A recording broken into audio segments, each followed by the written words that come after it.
کی دعوتیں کر لیجئے، مہنگی شادیاں کر لیجئے، لمبے بال رکھ لیجئے، عزت و ذلت کے اپنے پیمانے بنا لیجئے، خوب خوش گپیاں کیجئے، راتوں رات بیدار رہیے، موبائل میں ٹائم ویسٹ کیجئے، جو بڑی باتیں ہانک سکتے ہیں سب ہانکیے۔ کاغذوں میں سروے میں تو یہ لکھا ہوا کہ دلتوں سے بھی زیادہ گنوار قوم ہے، اور تاریخ اسی پہ بن رہی ہے، اس پہ ریسرچ کی جا رہی ہے۔ میرے اپنے ایک دوست ہیں جنہوں نے JNU سے اس بات سچر کمیٹی پہ PhD کی ہے، یعنی ہم وہ قوم ہیں جن کی جہالتوں پر PhD ہو رہی۔ اچھا، اس کو اور زیادہ ہلکا کیا جائے، ایکسپلین کیا جائے تو اس کا نتیجہ یہ ہے، بھارت میں بھارتی بیک گراؤنڈ میں بات کروں تو بھارت میں 100 مسلمانوں میں سے 96 مسلمان وہ ہیں جو اسکول جاتے ہیں، 4 مسلمان اب بھی وہ ہیں جو اسکول اب بھی نہیں جاتے۔ اب جب کہ ہمیں لگ رہا ہے بڑا اچھا ماحول ہے، پڑھائی لکھائی کا ماحول ہے، سب پڑھ لکھ گئے ہیں، پرانے زمانے میں لوگ پڑھے لکھے نہیں ہوتے تھے، اس زمانے میں حال یہ ہے کہ 4 بچے تو اب بھی وہ ہیں جن کے لیے کالا اکشر بھینس برابر ہے۔ 4 بچے 100 میں سے 4۔ اب جو 96 بچے ہیں ان کا حال کیا ہے؟ ان کا حال یہ ہے کہ وہ بچے 12th کے بعد میں کسی بھی کالج تک پہنچیں تو ان کی تعداد 96 سے گھٹتے 12.5 تک آ جاتی۔ 12ویں کے بعد میں بچے نے کسی بھی چیز میں ایڈمیشن لیا، ایسے بچے 96 سے شروع ہوتے ہیں اور گھٹتے یہ باقی جتنا بھی ریشو ہے نا 12.5 سے لے کے 96 تک کا، یہ کہاں ہے؟ یہ یا تو کسی بائک کے نیچے بائک دھل رہے ہیں، پنچر ٹھیک کر رہے ہیں، ہلکی پھلکی 10,000 اور 5,000 کی نوکریاں کر رہے ہیں، جہاں تہاں مارے پھر رہے ہیں، سنجیدہ ہیں تو ہیں، چھچورے ہیں تو ہیں، اچھے ہیں تو ہیں، برے ہیں تو ہیں، یا تو اپنے باپ کی کمائی کھا رہے ہیں، یا گھر پر بے روزگار بیٹھے ہوئے ہیں، یا گلیوں میں بیٹھے ہوئے ہیں، یا عشق لڑا رہے ہیں۔ 96 سے شروع ہوتا ہے ڈاؤن فالو اور گرتے آ کے رکتا ہے 12.5۔ اور انڈین گورنمنٹ کے آنکڑوں کے مطابق بات کیجئے تو انڈین گورنمنٹ یہ کہتی ہے سب سے زیادہ ڈراپ آؤٹ ریٹ ہے مسلمانوں کی۔ ڈراپ آؤٹ ریٹ یعنی سب سے زیادہ بیچ میں پڑھائی چھوڑنے والے بچے ہیں مسلم بچے۔ مجھے یہ کہتے ہوئے دکھ ہو رہا ہے کہ جس گورنمنٹ کو ہم برا بھلا کہتے نہیں تھکتے، اس نے ڈراپ آؤٹ ریٹ کم کرنے کے لیے کمیٹیاں بنائی۔ وہ کہتی ہے یار کسی طرح تو ان کو دوبارہ اسکول لاؤ، جس کو دیکھو 8ویں پڑھ کے چھوڑ رہا ہے، جس کو دیکھو 12ویں پڑھ کے چھوڑ رہا ہے، جس کو دیکھو 7ویں 8ویں 5ویں 6ٹھی اور 10ویں میں فیل ہو گیا۔ اور بہانے بازیاں بڑی دلچسپ ہیں، سب کے پاس بہانے بازیاں۔ میری عادت ہے میں جب اس طرح کے نوجوانوں سے ملتا ہوں تو پوچھتا ہوں بیٹا پڑھائی کہاں تک کی ہے؟ عام طور پر مجھے جو جواب ملتا ہے وہ کیا ہے، جی پڑھائی تو زیادہ نہیں کر پائے، والد صاحب کا انتقال ہو گیا تھا، وہ کیا ہے کہ میں گھر میں ہی بڑا تھا، وہ ایسا ہوا کہ میں 10ویں میں ذرا سا ایک بار فیل ہو گیا تھا تو دل اچاٹ ہو گیا، وہ کیا ہے کہ میرے تمام دوستوں نے پڑھائی چھوڑ دی تو میں نے بھی چھوڑ دی۔ یہ ہنسنے کا موقع نہیں، ہماری جہالتوں پر اس سے زیادہ تمانچہ کوئی نہیں ہو سکتا، سب بہانے بازیاں ہیں۔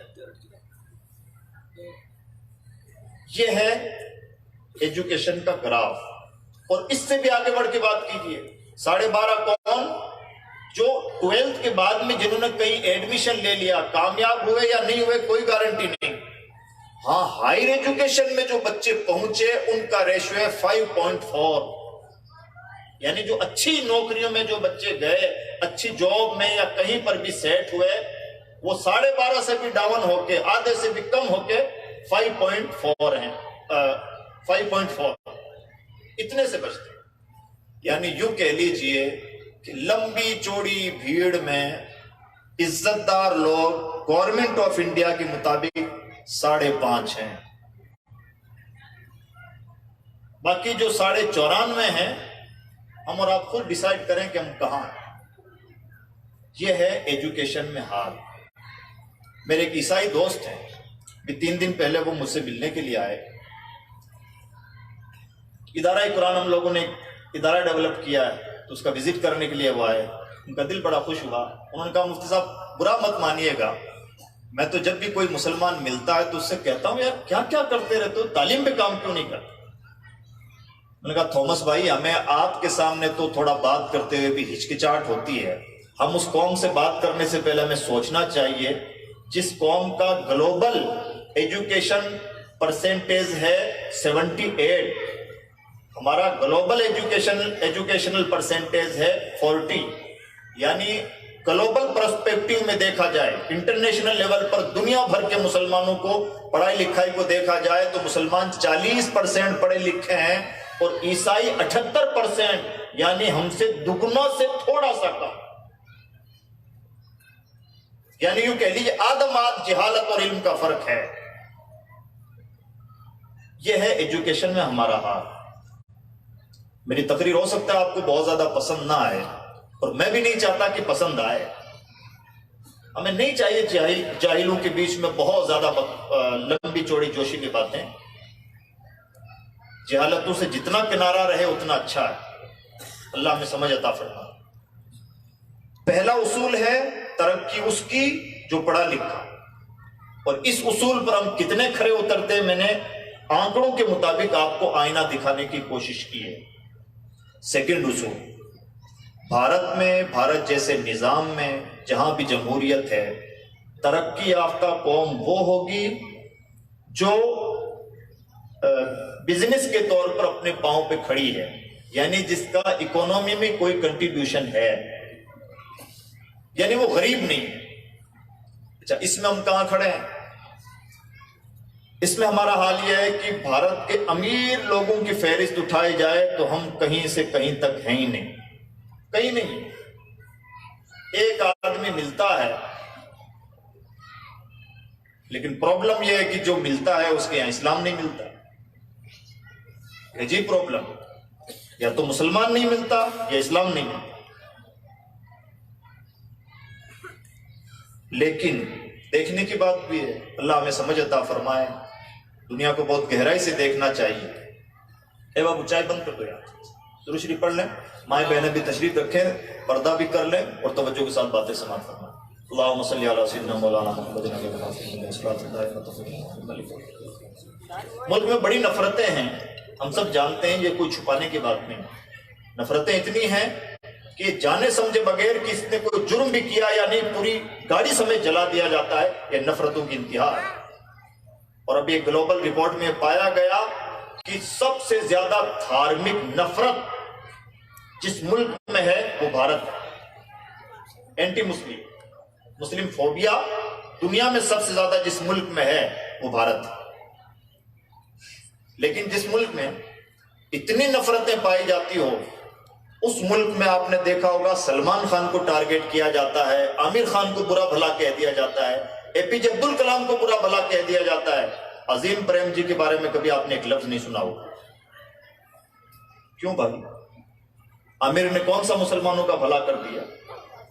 اسے کوئی برا بھلا نہیں کہتا، اسے بھی کئی بار برا بھلا کہہ دیا جاتا ہے، لیکن عظیم پریم جی کو اس لیے برا بھلا نہیں کہا جاتا کہ جہاں مال و دولت کی پرستش ہوتی ہے اس ماحول میں ٹکڑے ڈالنے والے کی سب سے زیادہ اہمیت ہوتی ہے، اور اگر کوئی اپنے آپ کو ٹکڑے ڈالنے والا نہ بنا سکے یہ اس کا اپنا قصور ہے۔ پیغمبر اسلام نے کتنی اچھی بات ارشاد فرمائی، دینے والا ہاتھ ہمیشہ لینے والے ہاتھ سے بہتر ہوتا ہے۔ پیغمبر کی باتوں کو جب ہم گلوبل ویژن کے ساتھ سمجھنے کی کوشش کریں گے تو شاید ہمیں احساس ہوگا کہ نبی کی باتوں میں کتنی گہرائی ہوتی ہے۔ سب کو برا بھلا کہہ دیا جاتا ہے، انہیں کبھی برا بھلا نہیں کہا جاتا۔ کیا وجہ؟ کہنے کے لیے تو وہ بھی مسلم ہیں اور اتنے پکے مسلمان ہیں جتنے عامر اور شاہ رخ اور سلمان ہیں، لیکن اس لیے برا بھلا نہیں کہا جاتا کہ اکانومی میں ان کا ہاتھ ہے، اور ہمارے خون کا بھی کہ کوئی ویلو نہیں، پانی سے زیادہ سستا ہے۔ لوگ بیان دینے سے بھی، جملے بولنے سے بھی ڈرتے ہیں ہمارے سپورٹ میں۔ کیوں؟ کوئی ہاتھ نہیں ہے اکانومی میں، کوئی عزت حاصل نہیں ہے، آپ پڑھے لکھے نہیں ہیں کہ آپ کے لیے بیان دیا جائے، آپ ملک کی ریڑھ کی ہڈی میں کوئی حیثیت نہیں رکھتے کہ آپ کے لیے کوئی جھمیلا اپنے سر مول لے۔ اہمیت اسی کو دی جاتی ہے اگر گھر میں کسی ماں باپ کے 4 بچے ہوں اور 2 بچے کمانے والے نہ ہوں تو جن کی کوکھ سے بچے جنم لیتے ہیں وہ ماں باپ بھی نہ کمانے والے بے روزگار بچوں کو کبھی کبھار وہ عزت نہیں دیتے جو ملنی چاہیے. آپ کس بات سے امید کرتے ہیں کہ آپ کو بے پناہ عزت سے نوازا جائے گا جبکہ آپ کا اکنومی میں کوئی بہت بڑا یوگدان نہیں؟ تیسری چیز، ترقی یافتہ قوم وہ جس کے پاس کامیاب پولیٹکس ہے، یعنی وہ پولیٹکس جو ہونی چاہیے، جو طے کرے. وہ پولیٹکس نہیں جو صرف ہورڈنگ لگاتی رہے، جے وجے پکارتی رہے، کبھی کسی کی چاپلوسی اور کبھی کسی کی چاپلوسی کرتی رہے. ایسی پولیٹکس کی کوئی ویلیویشن نہیں. ایسے نیتا تو ہماری گلیوں گلیوں گھومتے ہیں جن بیچاروں کا کوئی پرسان حال نہیں. وہ تو خود مفلوج ہیں اور کسی کے رحم و کرم پر ڈیپینڈ کرتے ہیں. عزت انہیں حاصل ہوگی کہ وہ جدھر کھسک جائے پولیٹکس کا رجحان بدل جائے. مجھے کہتے ہوئے دکھ ہے کہ اسی راجستھان کی سرزمین پر جن کا پرسنٹیج 3 ہے، تیسری بار سی ایم ہے، اور جن کا پرسنٹیج 9 سے 11 ہے، کہیں شمار و قطار میں ہیں. اسی پہ خوش ہو جاتے ہیں کہ فلاں صاحب نے ہمارے لیے ایسا بیان دے دیا اور فلاں جذباتی ہے. بیان دینے والے بھی بہت اچھے سے سمجھتے ہیں، بیوقوف لوگ ہیں، 2 بول ان کے لیے بول دیا جائے خوش ہیں. ان کے کندھے پہ ہاتھ رکھ کے فوٹو کھنچوا لیا جائے، اسی پہ خوش ہو جائیں گے. انہیں کچھ لینے دینے اور آگے بڑھانے کی کہاں ضرورت. تیسرا اصول. چوتھا اصول، بھارت جیسی ویوستھا میں وہ قوم ترقی یافتہ ہے جس کا سویلائزیشن میں کوئی کردار ہے، جس نے سنسکرتی کو بچایا ہے، جس نے اپنی پہچان بچا رکھی ہے. مثال دیکھنی ہو، اگر ایریا کے اعتبار سے مثال دیکھنی ہو تو آپ ساؤتھ کے لوگوں کو دیکھ لیں. ان کی اپنی ایک دھوتی ہے اور ایک کرتا ہے. کہیں پر بھی رہتے ہیں، چاہے پارلیمنٹ میں بیٹھے ہیں، انٹرنیشنل پلیٹ فارم پہ بیٹھے ہیں یا اپنے گاؤں میں رہیں، وہی دھوتی وہی کرتا ان کی پہچان ہے اور اپنی پہچان کو کبھی نہیں چھوڑتے. مذہب کے اعتبار سے دیکھیں تو سکھ برادری کو دیکھ لیں، کہیں پر بھی رہیں اپنی پگڑی کے ساتھ رہتے ہیں، ان کی اپنی پہچان ہے، کہیں نہیں چھوڑتے. کہ ہماری بھی اپنی کوئی پہچان ہے؟ کوئی سنگل پہچان؟ کیا آپ یہ تھرمامیٹر طے کر سکتے ہیں کہ مسلمان وہی ہوگا جس کے چہرے پہ داڑھی ہے؟ مسلمان وہی ہوگا جس نے کرتا پاجامہ پہن رکھا ہوگا؟ مسلمان وہی ہوگا جس کا ایسا ناک نقشہ ہوگا؟ کچھ نہیں. ہماری سنسکرتی تو یہ ہے کہ کسی بہروپیے نے بال آڑے ٹیڑھے کاٹ لیے تو ہم نے بھی کاٹ لیے، کسی کی پینٹ اونچی کھسک گئی تو ہماری بھی کھسک گئی، اور کسی کی پینٹ نیچی کھسک گئی تو ہماری بھی کھسک گئی. کسی نے اپنی پینٹ پھاڑ لی تو ہم نے بھی پھاڑ لی. اسے بہروپیہ پن کہا جاتا ہے. جو قوم اتنی بہروپیہ ہو، کوئی پہچان ہی نہیں، نہ کوئی پہچان، نہ کوئی مشن، نہ کوئی مقصد، نہ کوئی سوچ، نہ کوئی آئی کیو لیول، کچھ بھی نہیں ہے. بہروپیے ہیں. یہ چیز اچھی لگی یہ لے لی، یہ چیز اچھی لگی یہ لے لی. جو اللہ کے بنائے ہوئے رول ماڈل کو فالو نہیں کرتے وہ دنیا میں کسی کو بھی فالو کر کے کامیاب نہیں ہو سکتے. ہم نے اگر تعلیم بھی حاصل نہیں کی، ہم نے 2 پیسے بھی نہیں کمائے، پولیٹکس میں بھی ہم کہیں شمار و قطار میں نہیں، ہم نے اپنی پہچان بھی نہیں بنا رکھی ہے، تو میاں عزت کاہے کو ملے گی؟ چہروں پہ عزت نہیں ملتی. عزت کوالٹی پہ ملتی ہے، عزت ایبلٹی پہ ملتی ہے. وہ کہاں ہے؟ عزیز دوستو، یہ تو ایک مختصر سا آئینہ ہے. اس آئینے کی روشنی میں ہمیں کرنا کیا چاہیے؟ کرنا یہ چاہیے کہ جب ہم نے مان لیا ہے، جان لیا، اور ہم مانے جانے نہ مانے، سچائی یہی ہے کہ یہی اصول ہیں. انہی اصولوں سے طے ہوتا ہے کہ آپ کو ترقی کرنا ہے یا نہیں. تو اب ان اصولوں کی روشنی میں ہمارے کرنے کا کام کیا ہے؟ اب میں آپ کو کچھ ہوم ورک دے رہا ہوں، اس امید کے ساتھ کہ اگر آپ نے سیریسلی سنا ہے تو انشاءاللہ ہوم ورک کرنے کی کوشش کریں گے. فرسٹ ہوم ورک، ایجوکیشن میں پاگل سے ہو جائے. کوئی فرق نہیں پڑتا کہ پرسنٹیج کیا آ رہے ہیں، کیا ہو رہا ہے. ہر آدمی ایجوکیشن میں اپنا کنٹریبیوشن دے. اس کا کیا مطلب ہے؟ اس کا مطلب یہ ہے کوئی اسکول علاقے کا ایسا نہیں ہونا چاہیے سرکاری اسکول جس میں تمام سبجیکٹ کے ٹیچر موجود نہ ہوں.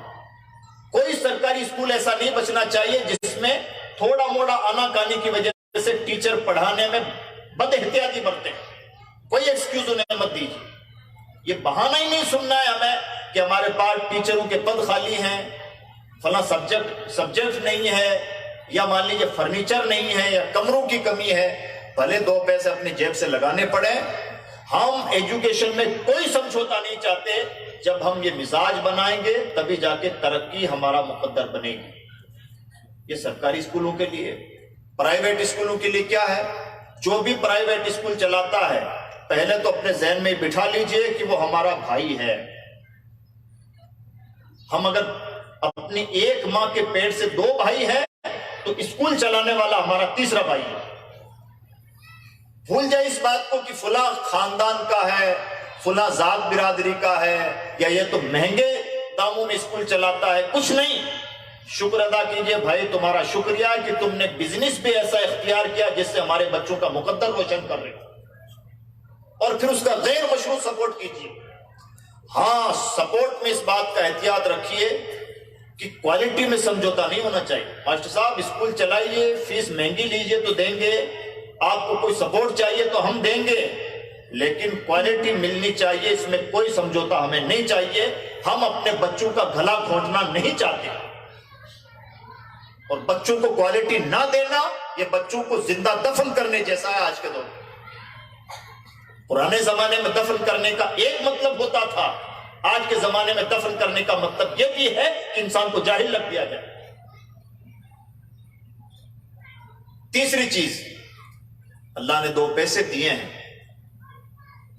تو بجائے اس کے کہ مہنگی شادی کریں اور لمبے چوڑے مکان بنائیں، اپنے بچوں کے لیے، ہونہار بچوں کے لیے کوچنگ کا انتظام کیا، اچھے کوچنگ کا انتظام کیا، اور ان بچوں کو بہترین کوالٹی ایجوکیشن دیجیے تاکہ ان بچوں کے اندر نکھار پیدا ہو.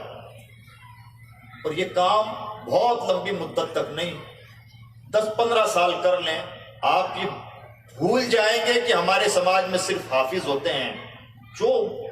جس قوم کے بچے قرآن کا ایک حرف اپنے سینے میں محفوظ کر لیتے ہیں، مجھے تو یہ سمجھایا جائے کہ وہ قوم UPSC کلیئر کیوں نہیں کر سکتی.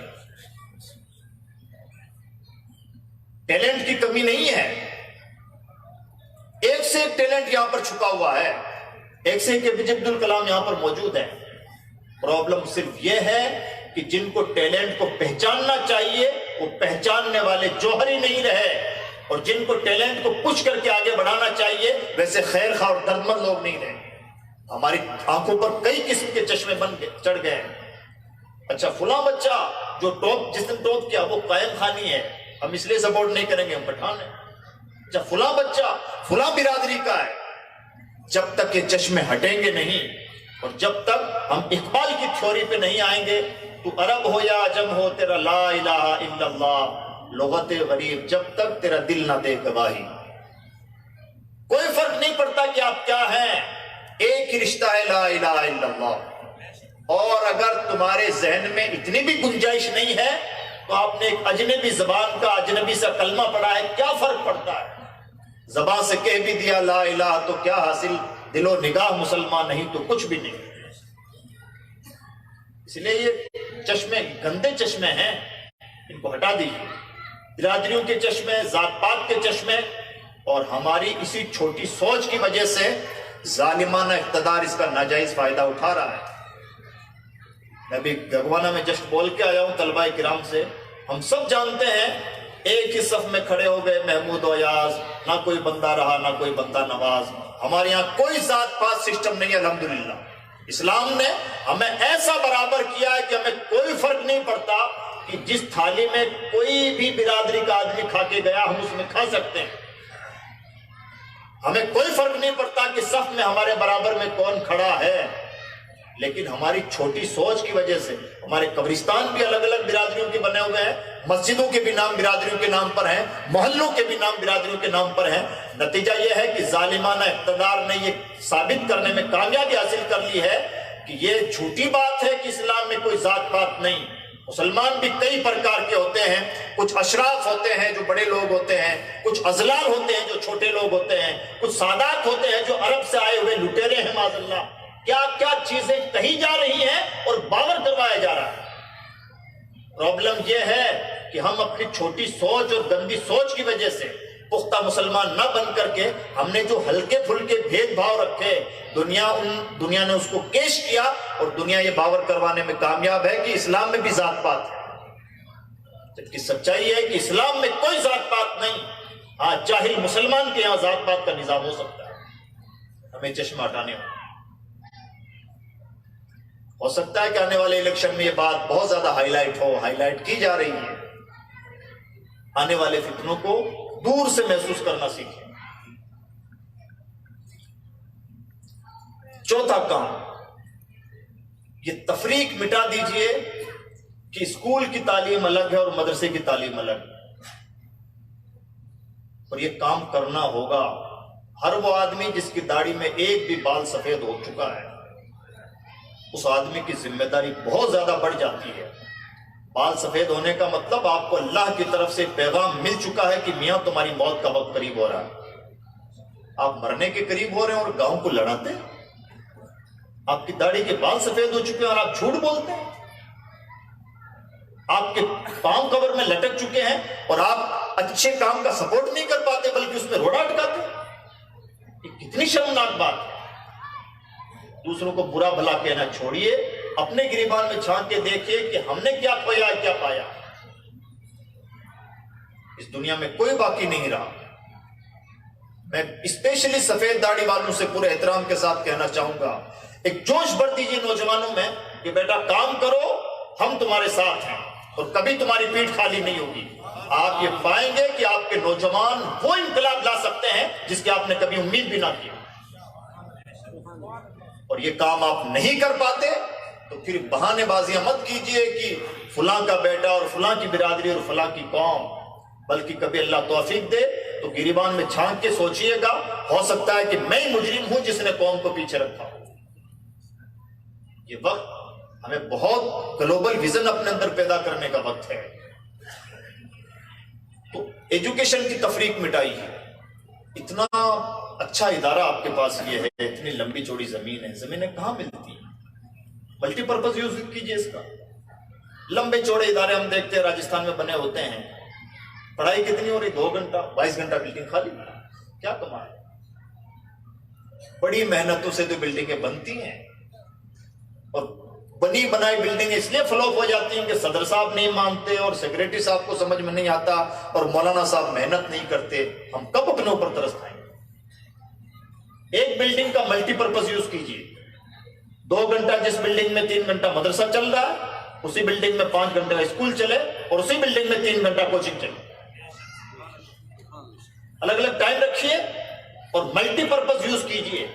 تھوڑا سا بیدار ہوں، اپنے سماج کو پش کریں۔ کیا کیا نہیں ہو پاتا ہماری قوم،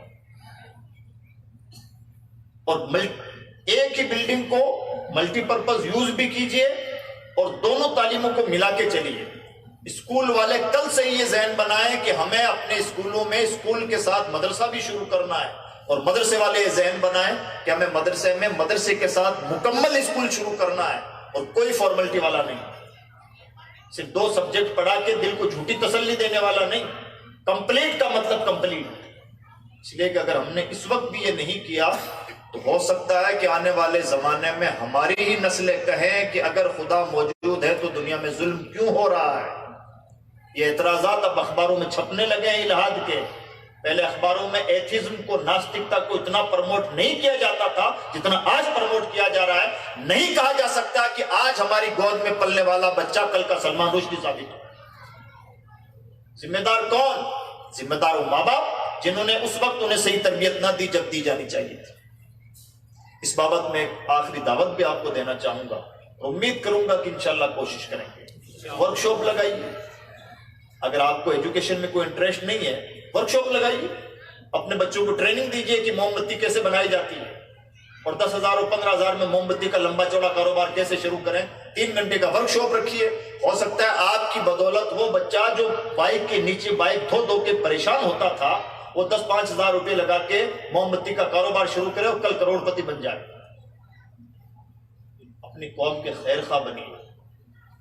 بہت ہم نے باہر کی نوکریاں کر لی، ہلکی پھلکی ذلیل نوکریاں، اور بہت یہاں ذلیل ہو لیے. اب اگر ہمیں عزت حاصل کرنا ہے تو اپنے آپ سے عزت حاصل کرنی ہو.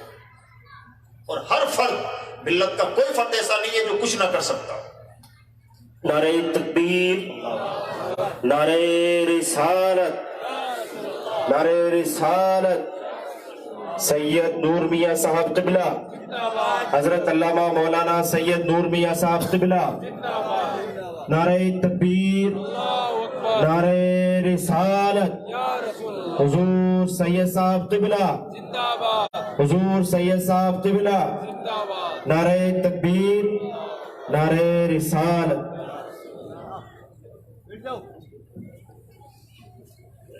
تشریف رکھیں تمام حضرات، اور جو حضرات باہر کھڑے ہیں یا جا رہے ہیں آپ بیٹھے ہیں، تشریف رکھیں. تشریف پڑھ لیں. اللہم صلی علی سیدنا مولانا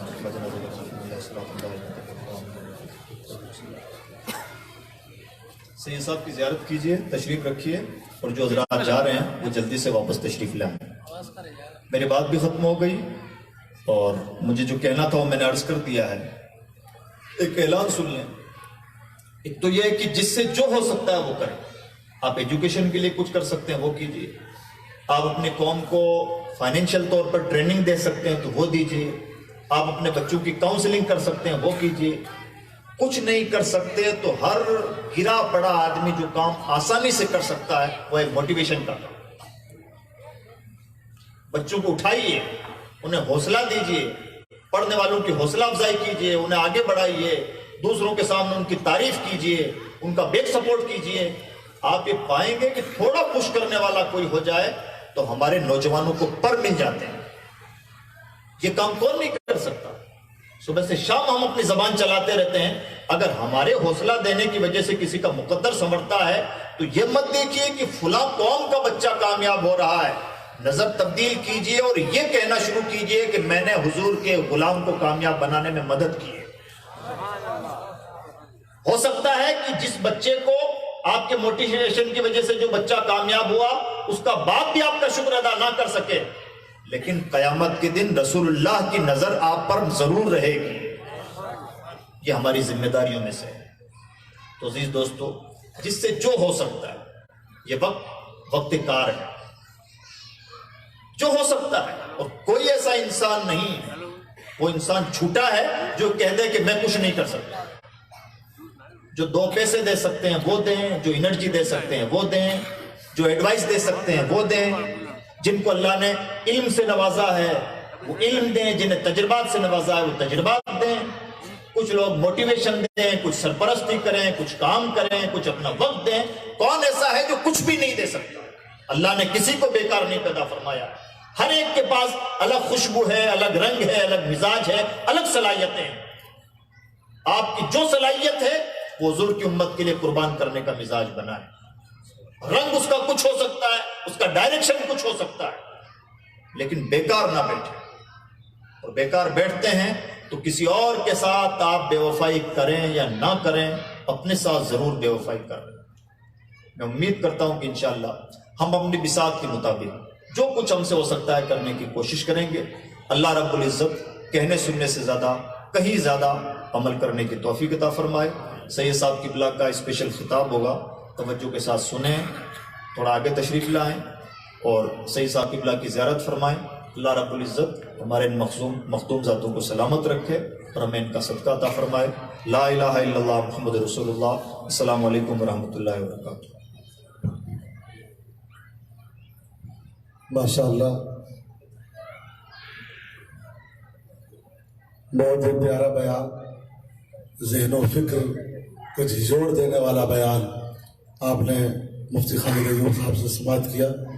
مجھے یقین ہے کہ آپ اسے یاد بھی رکھیں گے اور اس پر عمل کرنے کی کوشش بھی کریں گے. آپ اپنے ماتھوں کی نگاہوں سے دیکھ رہے ہیں